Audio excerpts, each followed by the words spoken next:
This is recording. RTI International Center for Forensic Science presents Just Science.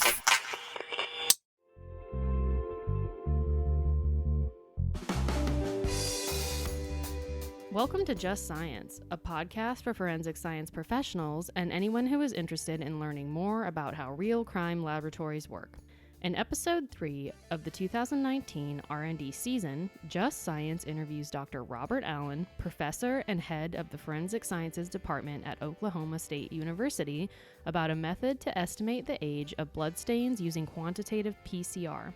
Traditionally, RNA has been used to identify types of cells and to determine if a sample of blood came from two sources. Dr. Allen and his team have found a new use for the single-strand genetic material, estimating the age of dried blood. By studying the ratios of degradation that take place in RNA, they can estimate the age of a blood stain up to 3 years old. Listen along as our guest discusses his research and RNA's role in body fluid identification. This season is funded by the National Institute of Justice's Forensic Technology Center of Excellence. Here is your host, Dr. John Morgan.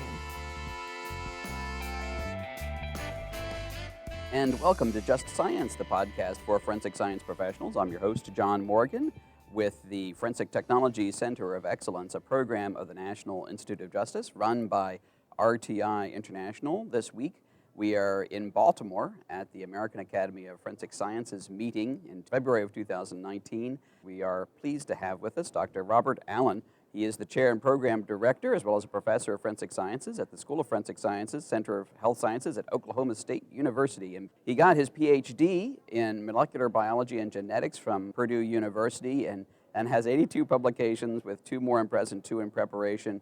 Editor-in-chief of the Journal of Forensic Investigation. Welcome, Rob. Thank you very much. Tell me kind of what the emphasis at Oklahoma State with respect to forensic sciences. There's people doing broader work than molecular biology, right? That's correct, yeah. The Center for Health Sciences is strictly a graduate program. The School of Forensic Sciences launched our first class, if you will, in 2001. So we've been around 18 years. We have master's level training presently in forensic biology, forensic chemistry, forensic psychology, and death scene investigation, and then a very large program that targets practitioners in explosives and arson investigation. Your work, though, is in molecular biology. It is. We're going to be talking today in particular about some work that you've done for NIJ on the age of a biological fluid specimen. That's correct. That would contain RNA. So it's based on the degradation of RNA. That is correct. Let's take a step back, because I can tell you myself, I've been in the sciences for a very, very long time myself, and we talk about some of these concepts. We really don't get into it in terms of going from the basics all the way over into where we're trying to get the science to move right now. That's correct. So RNA, obviously DNA is deoxyribonucleic acid. RNA is without the deoxy.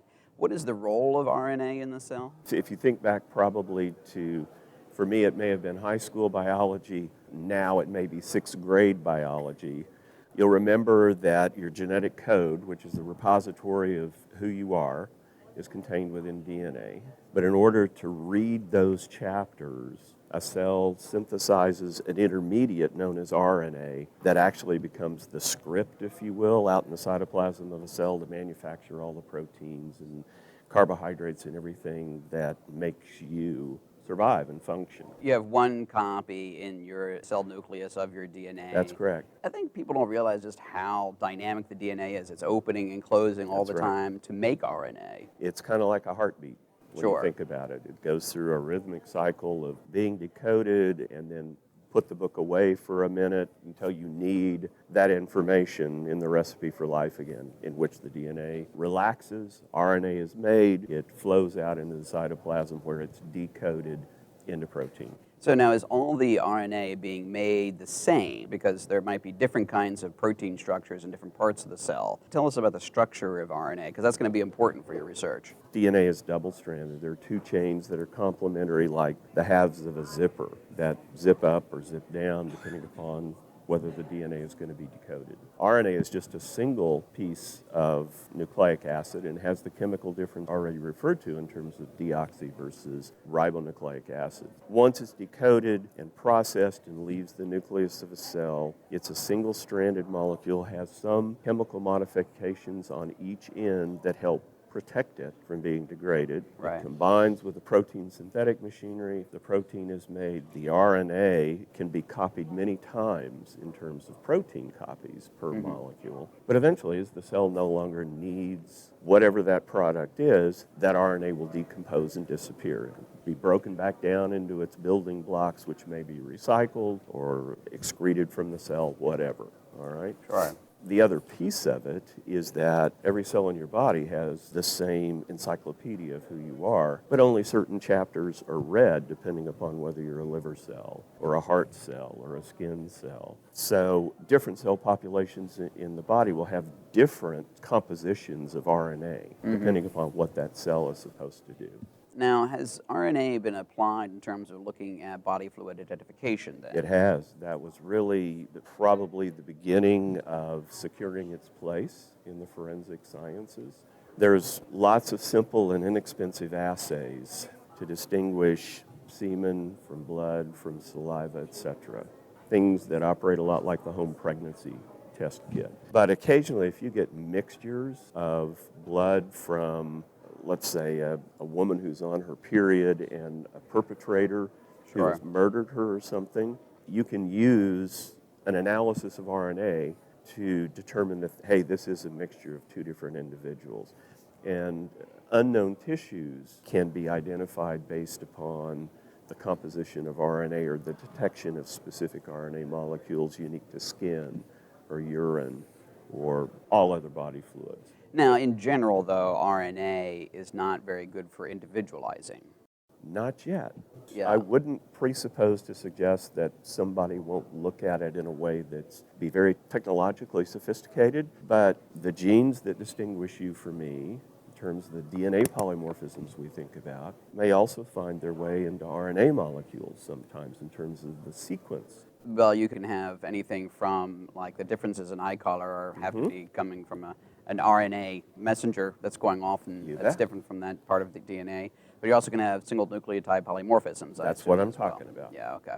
Now, you're trying to say, all right, you have a crime scene stain that was deposited at some point. You don't know what the age of that stain is. That's correct. Now, DNA itself is available there, but DNA is relatively stable. That's correct.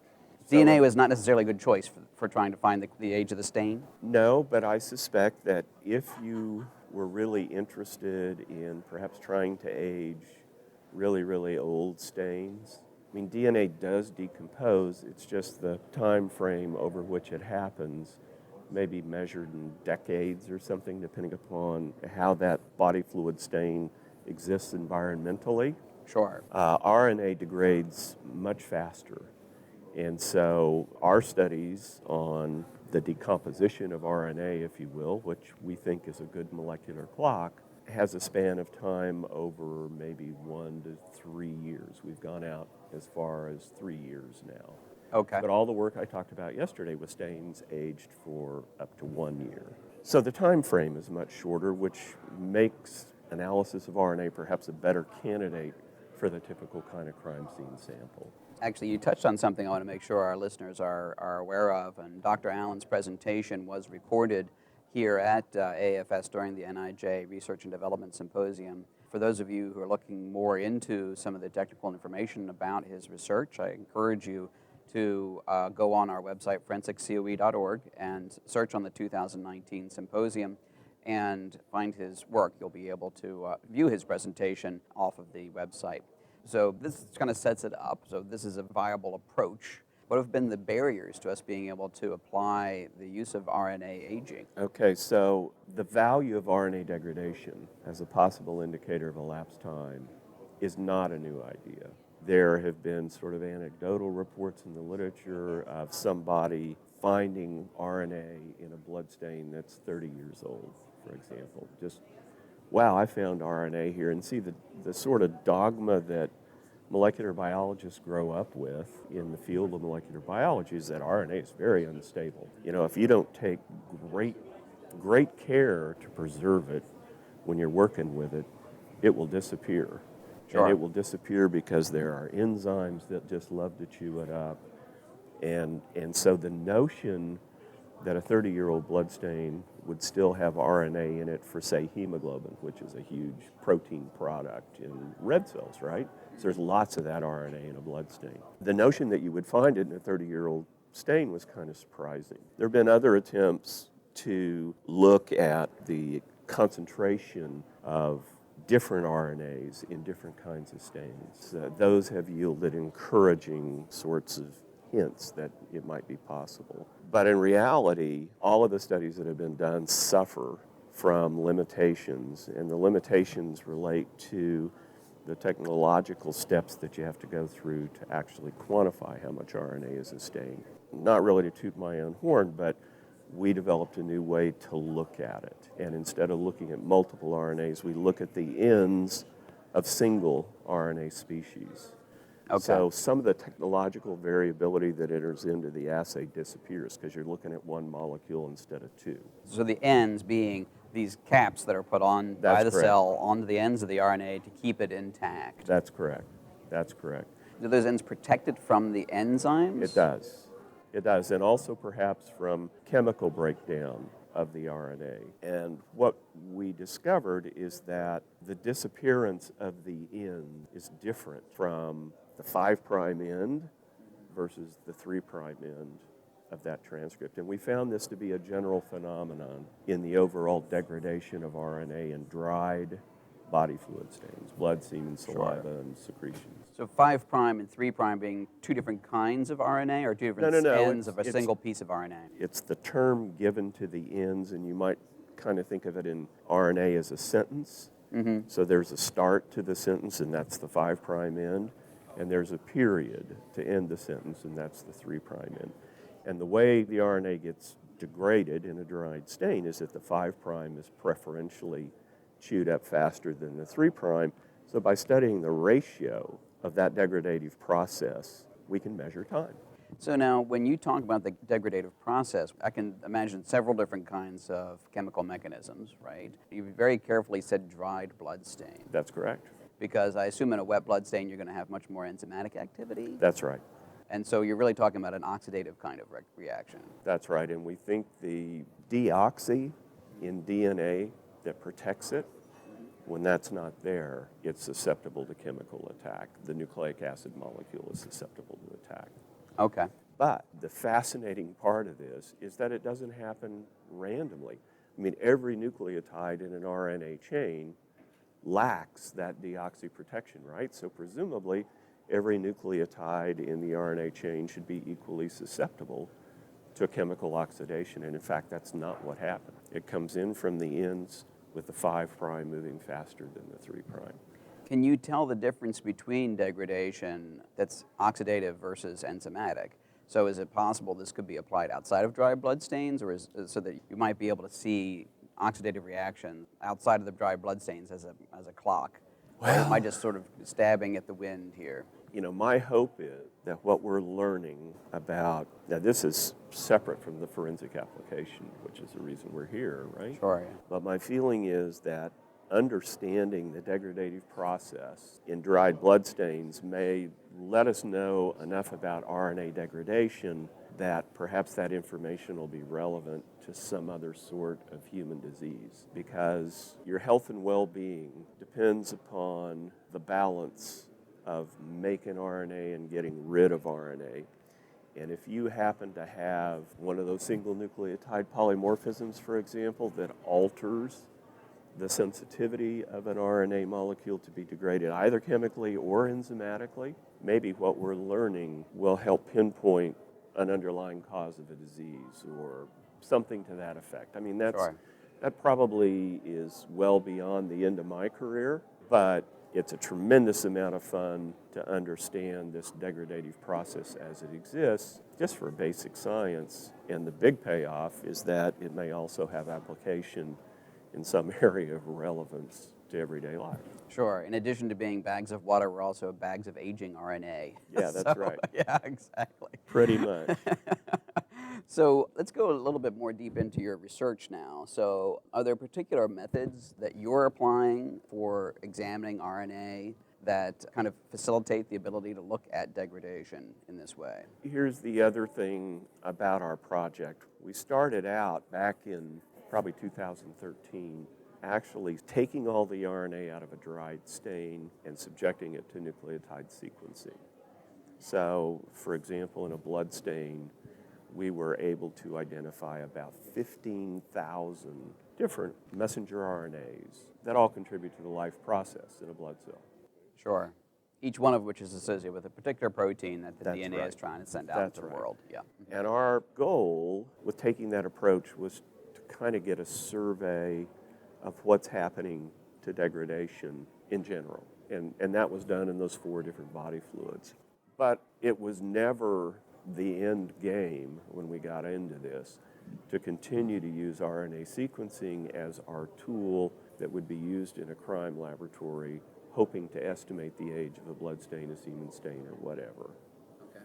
We transitioned, after we got all of this data, to quantitative PCR, which is a routinely performed procedure in crime labs all over the country because they have to quantify the amount of DNA they pull out of a biological sample. Of course, I'm sure just about everybody doing DNA work who's listening would recognize that. You bet. That was really the focus of our end game. We wanted to use the RNA sequencing to identify a handful of transcripts that we could then transition into a qPCR format and quantify just those 4, or 5, or 2, or however many it ended up. So we began our studies with stains using qPCR, using sort of the prevailing method that exists in the field, which is to use qPCR to quantify an RNA template that is presumably stable, something like ribosomal RNA that has a lot of secondary structure that protects it from degradation, or a housekeeping gene that's always expressed in large amounts that is, again, presumably stable. You have one of these that you're quantifying, and then you also quantify the one that you suspect is going to change with age. So the 18S becomes your reference, and you can normalize all your different PCR reactions as you pull your samples out that have been aged for differing times. Turns out that's a nightmare because you're having to quantify through polymerase chain reaction 2 separate targets, each of which has its own stochastic probabilities that you will not amplify on the first round, and it's just a mess. Right. And only worse when you're looking at crime scene stains themselves. Oh, right? yeah, So, yeah. Mhm. So one day I'm looking at, again, the RNA sequencing results, and the way I'm looking at it with the software allows me to see what's called the read depth, how many times each nucleotide in a given RNA molecule has been sequenced in a run. And so I notice that a freshly created sample, stain that really hasn't been aged for more than 16 hours, for example. If you look at the read depth from the 5' end of the message to the 3' end, it's equal all the way across. After 180 days, though, the 5' end is almost gone. The 3' end read depth is still really high. Sure. So the light bulb goes on, and what if we just look at the ends, and we use qPCR to amplify small amplicons from each of the ends, and then set up a ratio of how much of the ends there are. If we plotted that versus the elapsed time, what kind of straight line might we get? What kind of kinetic line might we get? That would be a reflection of the degradative process. What is the length of a typical RNA strand? Probably, I don't know, it varies all over the place, but all the ones that we look at, they range from about 450 nucleotides all the way up to almost 1,000 nucleotides. And the degradation is occurring in a stepwise function? Does it go from, if you have 1,000 nucleotides, does it go to 999, 998, No. or is there are particular breakpoints that are more likely? Our early results suggest that it, in fact, does not start at the very end, because we have, at the 5' end of the message, we have our first target amplicon that we're amplifying to quantify. Uh-huh. And it looks like there is a sensitive spot downstream towards the 3' end that is the point of attack. So it doesn't look like it just chews in nucleotide by nucleotide by nucleotide. Sure.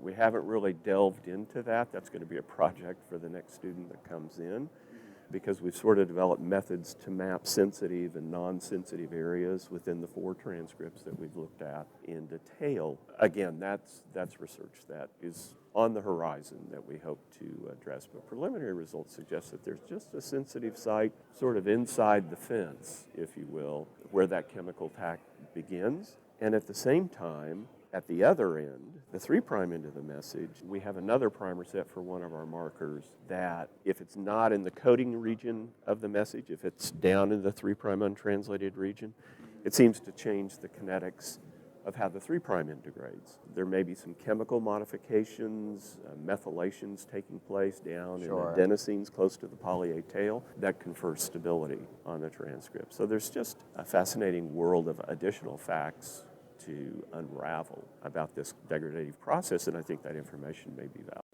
So that raises, of course, the question about other kinds of variability, right? This is all research laboratory kinds of stains, and so you have a fairly decent control over what you're doing to dry the stains and the conditions under which they are put. That's right. So how many variables have you been looking at in that regard? I mean, I assume you keep it away from light and certainly UV light and things of that nature, which would be more confounding variables. I discussed a little bit of that yesterday in the talk, but of course, all of our foundational work thus far has been done with stains stored in a laboratory, 20 degrees centigrade, about 43% humidity, in a drawer, so it's in the dark. We'll call those ideal conditions. So I have a student that's just finishing up that is assessing the effect of humidity and temperature. And there is a significant effect. It's all chemical kinetics, so in You that bet. sense, you should be comprehensible, at least in those cases. And that's another reason that I think it is a chemical reaction, because, again, the results are preliminary, but it appears that the effects of humidity and temperature just affect the kinetics of a chemical reaction as opposed to an enzymatic reaction, or a mixture of chemical and enzymatic. I wouldn't stake my career on that conclusion, but that's just what my gut's telling me. So this girl created isolation chambers, something that could be sealed up. And one day I was surfing the web trying to figure out how to establish different humidities, and I came across a microbiology paper from like the 1960s in which a guy was studying the growth of bacteria under different conditions of humidity. And he discovered that if you take and create a saturated salt solution, that depending upon the salt you use, it would establish a humidity that was predictable and stable in a chamber. So, for example, a saturated solution of sodium chloride, table salt, creates a humidity of about 75%, which equals sort of New Orleans on a year average, right? Right. Whereas a saturated solution of magnesium chloride creates a humidity of about 35 to 40%. Okay. Tulsa, Oklahoma. And then if you have a saturated solution of lithium chloride, it maintains a humidity of about 10%, Phoenix.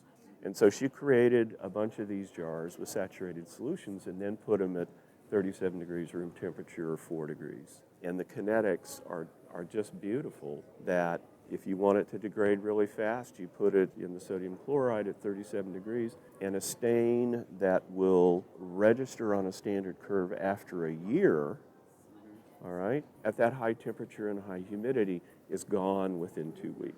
Also, even more interesting is that if you have a stain at high humidity and temperature, and so degradation is taking place at this elevated rate, if you then take that stain and put it in Phoenix, in 4 degrees and low humidity, it stops instantly. You can go out 30, 40 days, and you'll have the same level that you had when you initially shifted it to that temperature. Sure. That's important because if you're a lab who wants to know what kind of tissue have I got, those other applications of RNA, it's telling you that when you collect that evidence, you should store it in the refrigerator, over a calcium chloride or diarite or something like that, to preserve not only the DNA, but to preserve the RNA Sure. that you got at the scene. That's really interesting because that really has not necessarily been reflected with respect to how evidence is stored and retained. That's right. Let's kind of look forward here a little bit. So you're at a certain point where you found that this is a potentially useful technique. You're starting to understand the mechanisms much better. You're understanding some of the environmental condition stuff much better. Where is this research heading, and where do you think we're going to be here in a few years in terms of being able to apply this in practice? Because I'm assuming right now we're not at a point where we would recommend this being used in practice. No, there's still a lot of variabilities in terms of where the rubber meets the road for this kind of an assay. We talked about temperature and humidity, and the other big deal that varies from scene to scene is substrate. So you got a blood stain on carpet, you got a blood stain on tile, you got a blood stain Hadn't thought about that, but on yes, the of driveway. course. Yeah. What are the effects of those things? So another student now is conducting those sorts of studies. I want to evaluate UV light because something's out in the sun. I haven't figured out a way to do that yet. I don't want to expose the stain to rain, so I just can't put it up on the roof. I need some sort of controlled exposure in the laboratory. That's on the horizon. Now that we've got all the data with the isolation chambers that we've made, I think we should buy an isolation chamber that will allow us to program variability in humidity in the way that it exists in all those cities. In New Orleans, more humid in the morning, then it dries out, and then it gets humid again. We need to try and pattern that based on annual averages and that sort of stuff.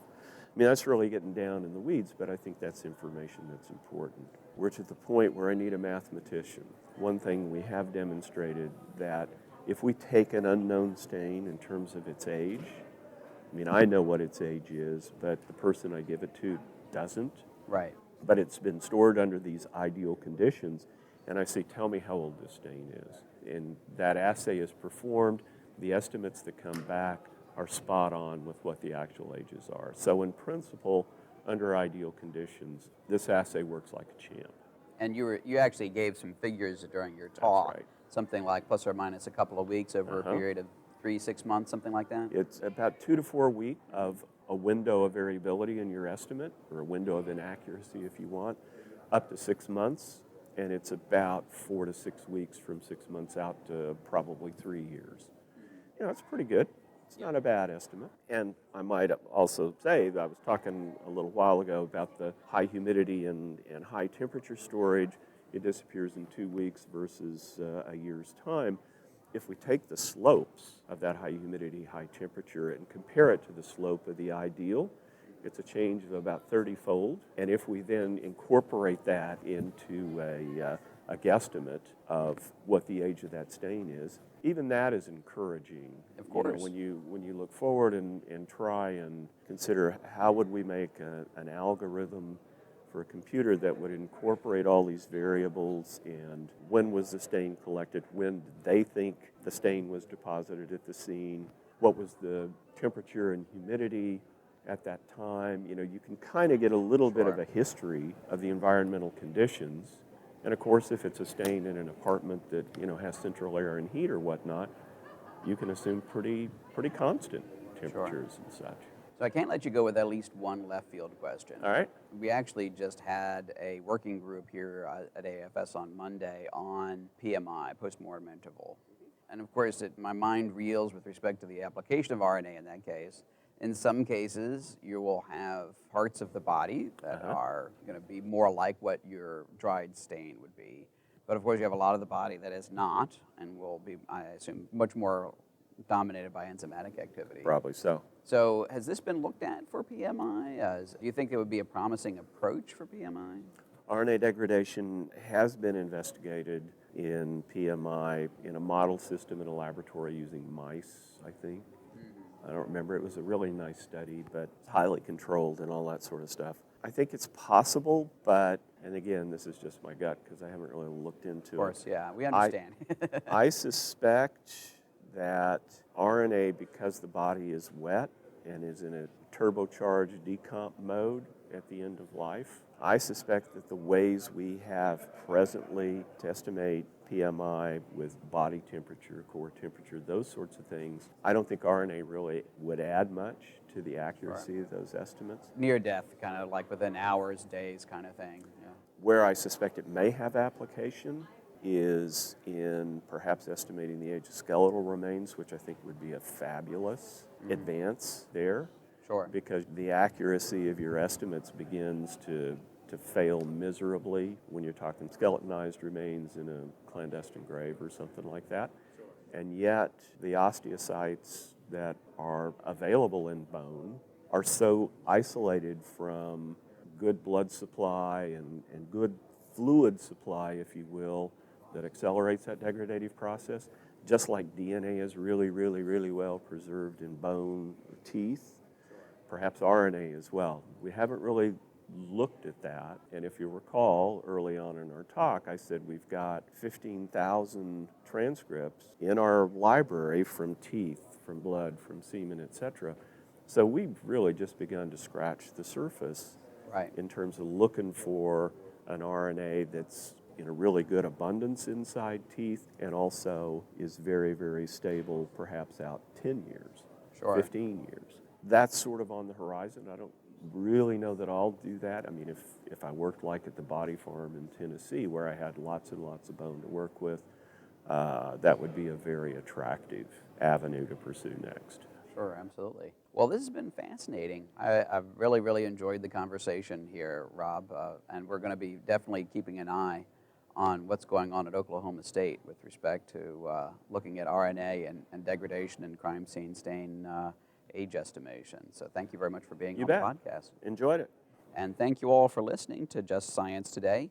Please make sure you give us lots of likes and thumbs up on the podcast platform of your choice. And also, of course, check out our website, www.forensiccoe.org, and take advantage of all the resources available to you to improve your knowledge of all the forensic science research and development that's going on out there in the world. Thank you very much for listening today. Next week, Just Science interviews Dr. Suzanne Bell about a method for the single-shot detection of organic and inorganic residues from one sample using liquid chromatography mass spectrometry. Opinions or points of views expressed in this podcast represent a consensus of the authors and do not necessarily represent the official position or policies of its funding.